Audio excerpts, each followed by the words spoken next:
بسم اللہ الرحمن الرحیم۔ جنت میں داخل ہونے کا نبوی نسخہ، صبح و شام ایک مرتبہ یہ دعا پڑھیں۔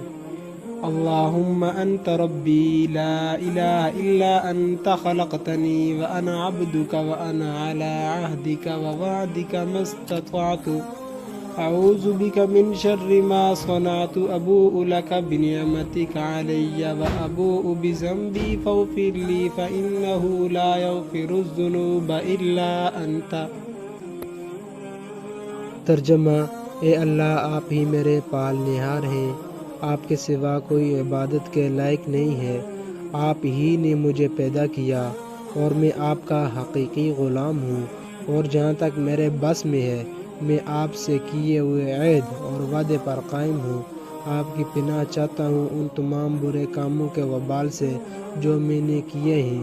میں آپ کے سامنے آپ کی ان نعمتوں کا اقرار کرتا ہوں جو مجھ پر ہیں، اور مجھے اعتراف ہے اپنے گناہوں کا، اس لیے میرے گناہوں کو معاف کر دیجیے، کیونکہ آپ کے سوا کوئی گناہوں کو نہیں بخشتا، اے میرے اللہ۔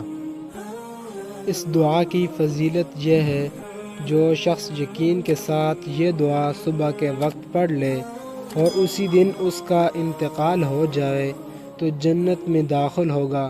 اس طرح جو شام کے وقت یہ دعا پڑھ لے اور اسی رات اس کا انتقال ہو جائے تو جنت میں داخل ہوگا۔ رواہ بخاری۔